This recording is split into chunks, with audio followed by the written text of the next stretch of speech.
I was thousands of miles from home, sleeping under a mosquito net, in a place where electricity came and went like a rumor, and that's where my wife chose to end our marriage. Not a call, not a conversation, just a message. And the worst part? I couldn't even respond properly. Intro CTA.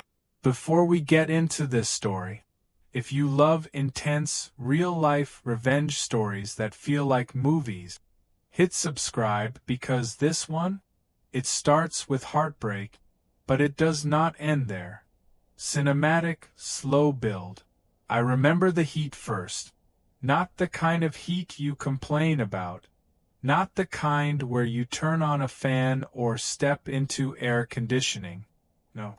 This was the kind of heat that sat on your chest, that made every breath feel heavier than the last. Zambia wasn't what I expected. Or maybe it was exactly what I should have expected, and I just wasn't ready for it. The setting. I was there for a community project. Something meaningful. Something good. At least, that's what I told myself when I signed up. Back home in Europe, everything was structured. You woke up, checked your phone, made coffee, complained about emails, maybe went for a run if you were pretending to be healthy that week. Out here, there was no routine. There was survival, and then there was waiting. Waiting for power. Waiting for signal. Waiting for the next truck. Waiting for the day to cool down. Even time felt slower. Like the world had hit pause, but you hadn't. The village was small. Dirt paths instead of roads. Houses that looked like they had been built with whatever materials people could find. Children running barefoot, laughing like they didn't know what stress even was. At night, everything went dark. Not city dark. Not streetlights off dark. I mean pitch black. The kind of darkness where your brain starts filling in shapes that aren't there. That's when the mosquito net became your only shield. You'd crawl under it, listening to insects buzzing like tiny engines around your ears, hoping nothing made it through. His mindset before everything. Before the message, before everything broke. I thought I was doing something good. I thought distance would make things better. Between me and my wife, things weren't bad. Not exactly. But they weren't good either. We had become something strange. Not enemies. Not lovers. Just competitors. Their relationship dynamic. We competed over everything. And I mean everything. It started harmless. Board games. Cribbage, mostly. We even had a whiteboard mounted on the wall just to keep score. At first, it was a joke. We'd laugh, erase scores dramatically, argue over rules like it actually mattered. But over time, it stopped being a joke. "You're counting that wrong," she'd say, marker in hand. "No, I'm not," I'd reply, already defensive. "You always do this. And you always think you're right." It wasn't yelling. It wasn't explosive. But it lingered. Like static in the air. Then it spread. Step count. That stupid health app became a battlefield. If she had 8,000 steps, I needed 8,001. I remember one night. This is how ridiculous it got. She went out to grab dinner. Just casually. Nothing serious. And I checked my phone. She was ahead. So I did the only logical thing. I started running laps around the flat. In circles. Like an idiot. Just to win. And when she got back, breathing a little heavy, trying to play it cool, I just held up my phone. Still winning. She rolled her eyes. But she smiled. And that's the thing. It was fun. Until it wasn't. Escapism. We'd sit on the couch at night. Lights dim. A glass of wine, sometimes two, sometimes more. Maybe a joint if it had been that kind of week. And we'd just zone out. TV shows. Games. Anything to avoid actually talking about real things. We even competed over TV shows. I wish I was joking. We watched alone like it was a sport. We'd pick contestants, place bets, argue over who would win the season. That guy's not making it past week 2, I'd say. You always underestimate people, she'd shoot back. And you always pick the underdog. Because I'm not boring. It was playful. Sharp, but playful. At least. That's what I told myself. The game that mattered. Then there was Angry Birds. Yeah. That stupid game. We didn't just play it. We weaponized it. Scores mattered. Ranks mattered. Progress mattered. If she beat my level, I'd stay up later just to beat hers. If I got ahead, she'd wake up early to catch up. We never said it out loud, but it was understood. You never let the other person win. Looking back, that game was probably the purest version of our relationship. Simple, addictive, competitive, and quietly exhausting. Distance. When I left for Zambia, we didn't have a big goodbye. No dramatic airport scene. No tears. Just, call me when you land. Yeah. Of course. She stayed back in Europe, finishing a project. We both had our own lives. Parallel. Separate. And maybe that was the problem. We stopped being a team. We were just two people running different races. Still keeping score. The reality of Zambia. Out here, communication wasn't guaranteed. You didn't just send a message. You waited for the chance to send a message. Sometimes the power would come on for an hour. Everyone would scramble. Charging phones. Charging batteries. Trying to do everything before it disappeared again. Signal was worse. You'd climb small hills. Hold your phone in the air. Walk in circles like some kind of ritual. Just hoping one bar would appear. And when it did, you used it immediately. No hesitation. No delay. Because it could vanish any second. The message arrives. It was late afternoon. The heat was starting to ease.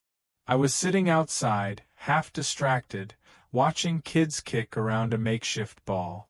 My phone buzzed. Just once. That alone was rare enough to get my attention. I checked it. One bar of signal. Barely hanging on. A message from her. I remember smiling. Just a little. Instinct. Habit. I opened it. And everything just stopped. There wasn't a build-up. No, we need to talk. No warning. Just words. Cold. Direct. Final. I think we should get a divorce. Internal collapse. At first, I didn't react. Not really. My brain didn't process it. It felt like reading something in a different language. Like, okay, those are words. But they don't mean anything. Not yet. I read it again. Slower. I think we should get a divorce. No explanation. No emotion. No hesitation. Just done. Around me, life kept moving. Kids laughing. Someone calling out in the distance. Wind brushing against dry. And I was just sitting there, holding a phone, trying to understand how everything I had built fit into one sentence. Thought balloon scene 10, denial. This has to be a joke. That was my first thought. Not panic. Not anger. Just disbelief. She wouldn't do that. Not like this. Not over text. Right? I stared at the screen, waiting for another message. Something like, sorry, that came out wrong. Or, we need to talk properly. Nothing came. Signal dropped. And just like that, she was gone.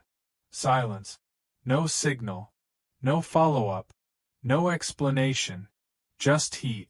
Silence. And that one message burned into my screen. I sat there longer than I should have. long enough for the sun to start dipping, long enough for the world to shift from day into something darker. And that's when it hit me. This wasn't a joke. Cliffhanger ending, stop point. I stood up slowly, my head spinning, my chest tight, one thought finally breaking through everything else. I needed to respond. I needed to say something. Anything.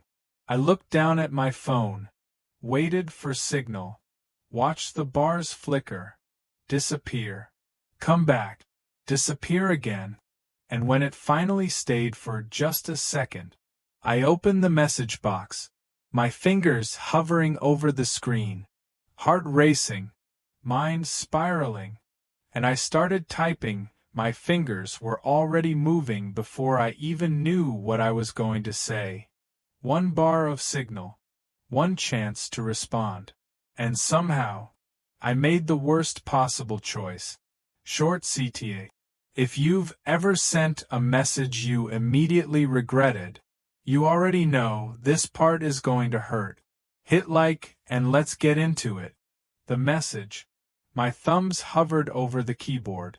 For a second, just a second, there was still time to be calm, to ask questions, to act like an adult.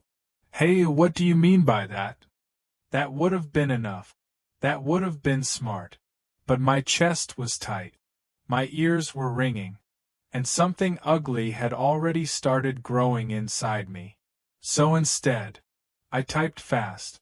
Too fast. What the hell is that supposed to mean? Send.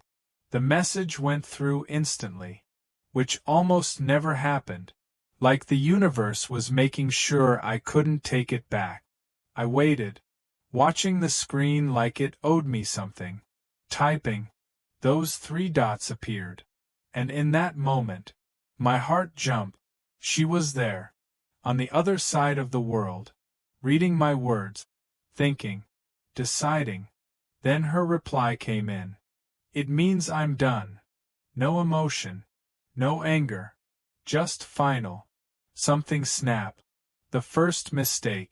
That night I drank. Not socially. Not casually. I drank like I was trying to erase something. The villagers had this homemade corn liquor. Strong. Rough. The kind of drink that doesn't go down smooth. It burns. I remember the first sip. It hit my throat like fire. Made my eyes water. Good, someone said, laughing. Strong. I nodded. Took another. And another. By the time the sky turned black. By the time the insects got louder. By the time the world shrank down to just the circle of light from my torch. I wasn't thinking clearly anymore. Which is exactly when I picked up my phone again. The spiral. 1 bar of signal. Flickering. Barely there. Didn't matter. I was already typing. Oh, so that's it? After everything? Send. No reply. You don't even want to talk about it? Send. Still nothing. Each second without a response felt like an insult. Like she was choosing silence. Choosing not to care. So I kept going. Who is it? Send. That one. I remember clearly. Because even in that moment, even through the alcohol, I knew I shouldn't have sent it. But I did. And once you cross that line, it gets easier to keep going. You've been acting weird for months. Send. I knew something was off. Send. You couldn't even wait until I got back? Send. The messages stacked up, one after another, ugly, desperate, accusing, and somewhere deep down, there was a quiet voice saying, stop. But I didn't. The response. Minutes passed. Or maybe longer. Time didn't feel real anymore. Then, buzz. Her reply. I'm not doing this with you like this. That should have been the end. That should have been the moment I stop. Instead, I laugh. Out loud. Alone. Oh, now you don't want to do this?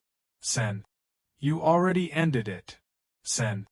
So what's there to do? Send. I don't even remember all the things I said. Just flashes, fragments, anger, sarcasm, bitterness, the kind of words you don't mean, but still can't take back. The silence returns. And then, nothing. No reply. No typing dots. No signal. Just darkness. And the sound of insects.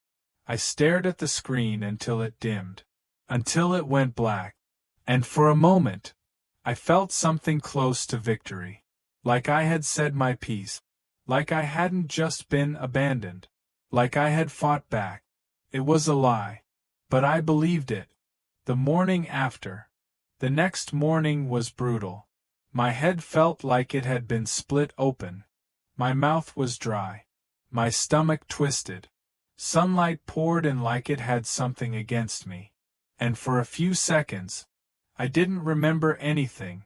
Then I saw my phone, and it all came rushing back. I opened the messages, scrolled, each line hitting harder than the last. What the hell is that supposed to mean? Oh, so that's it? Who is it? I felt my stomach drop. What did I do? I muttered. Because now, sober, I could see it clearly. I hadn't handled it. I hadn't asked. I hadn't even tried to understand. I had just attacked. Trying to fix it. I needed to fix it.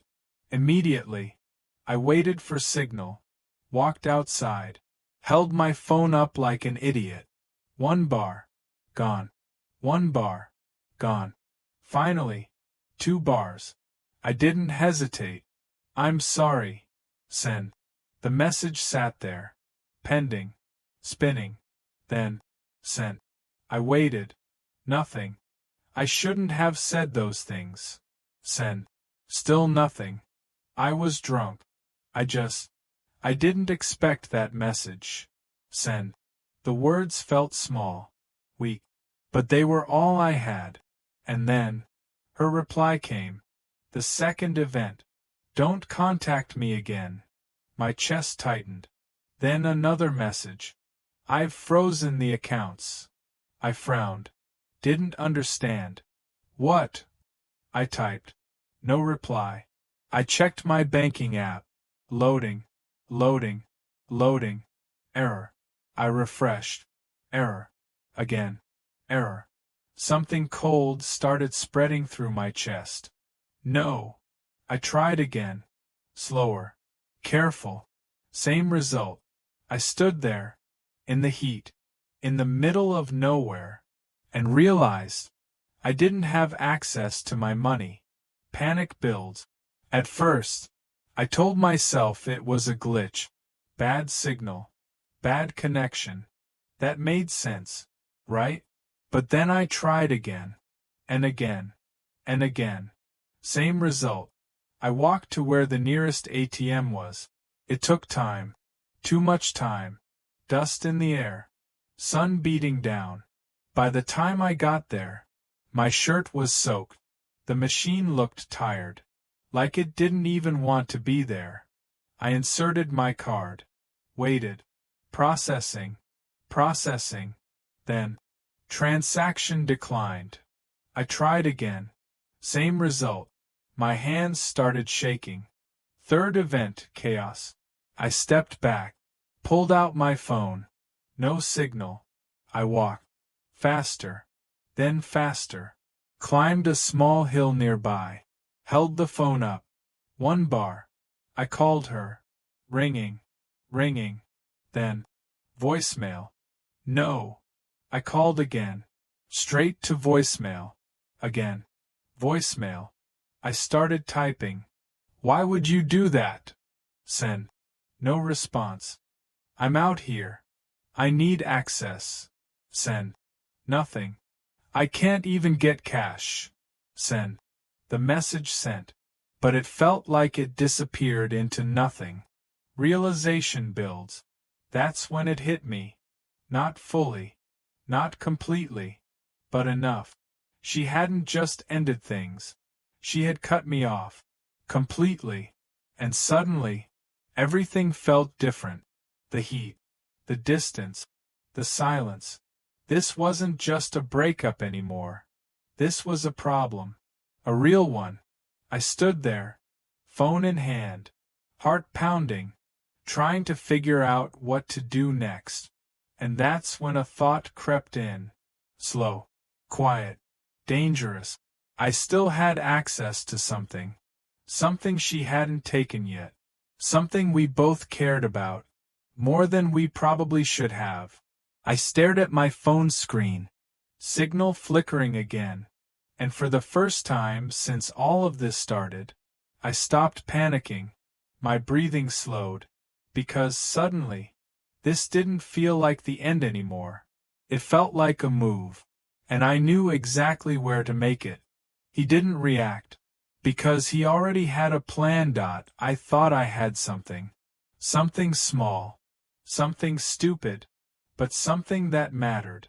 And in that moment, lying under a mosquito net, half-drunk, angry, and alone, I convinced myself I could still win. The realization deepens. The thought didn't come all at once. It crept in slowly.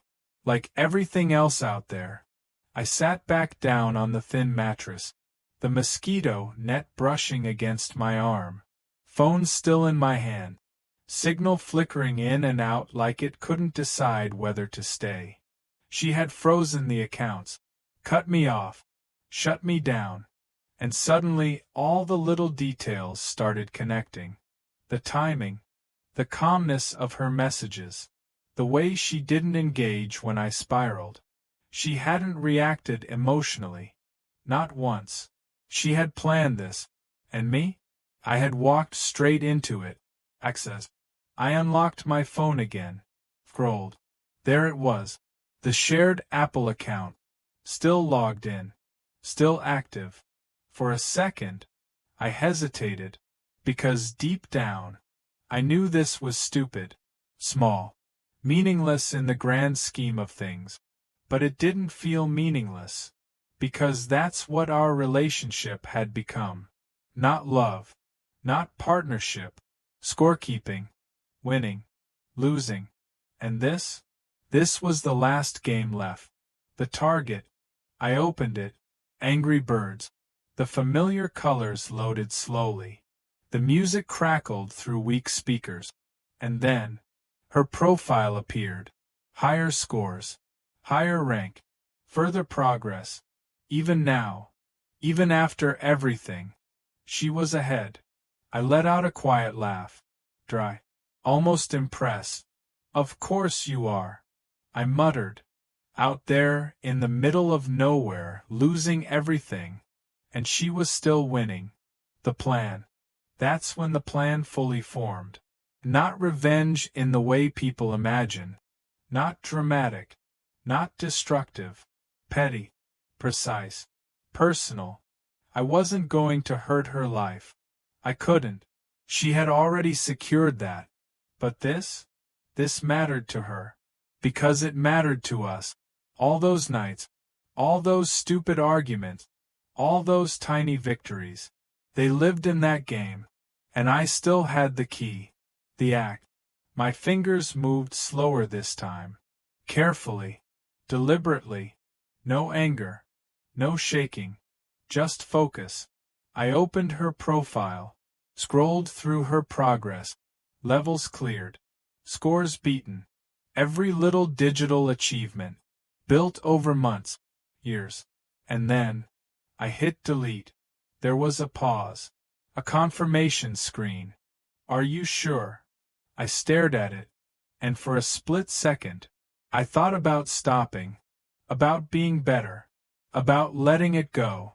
But then I remembered the ATM screen. Transaction declined. And I pressed confirm. Gone.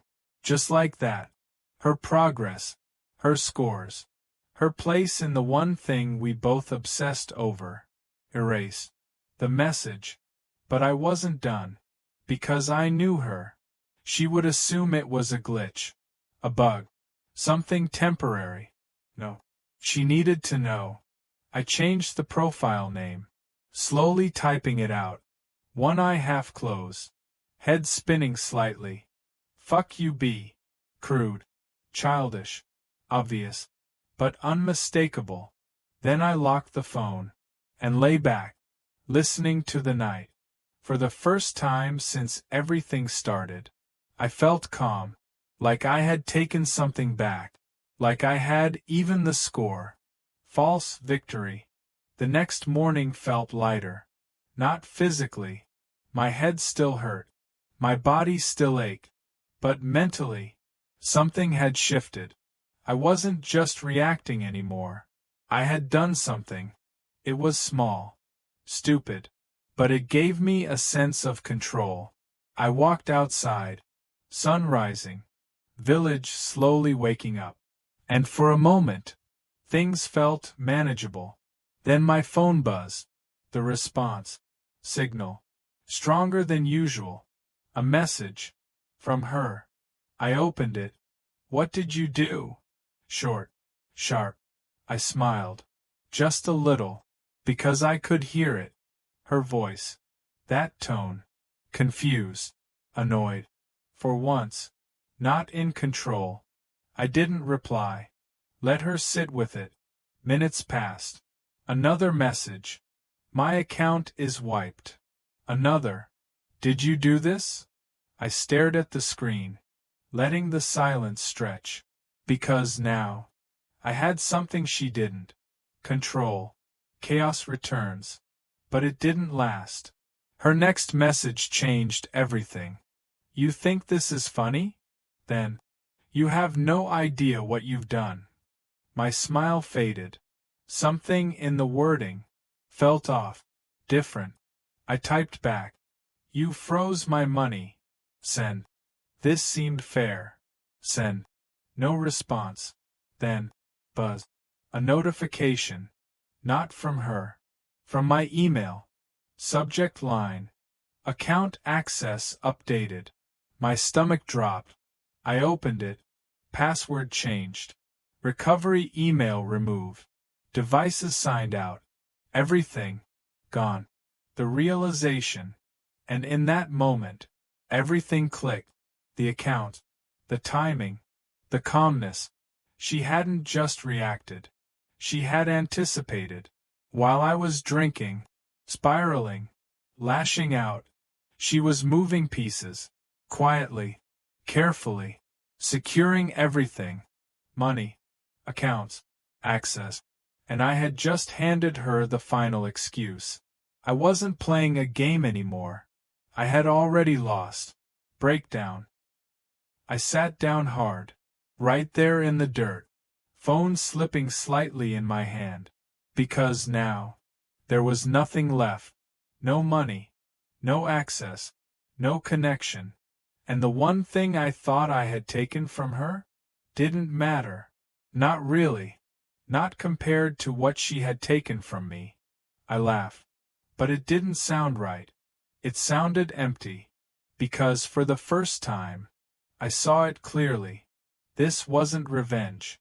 This was damage control. And I had done it badly. Acceptance. The days that followed were quiet. Too quiet. I figured things out. Slowly. Painfully. Borrowed money. Found ways to manage. But something had changed. Not just in my situation. In me. Because the anger faded. And what replaced it was something heavier. Understanding. The twist. She wasn't cruel. Not really. She was prepared. While I reacted emotionally, she acted logically. While I tried to win a moment, she secured the outcome. And in a strange way, I respected it. Not what she did, but how she did it. Clean. Decisive. Final. Silence returns. Eventually, the noise stopped. No more messages. No more notifications. Just silence. The same silence that had been there at the start. But now, it felt different. Heavier. Real. Final reflection. I don't drink anymore. Not after that. Not after realizing how quickly one bad decision can turn into 10. I'm still single. Sometimes, I think about her. The good parts, the laughter, the stupid games, and yeah, sometimes I wonder if she ever thinks about me. But I already know the answer. She doesn't. Because while I was busy trying to win, she was busy making sure she never had to play again. Final CTA. If this story hit you, if you've ever let emotions make decisions for you, drop a comment below. And don't forget to like and subscribe. Because sometimes, the biggest losses start with the smallest moves.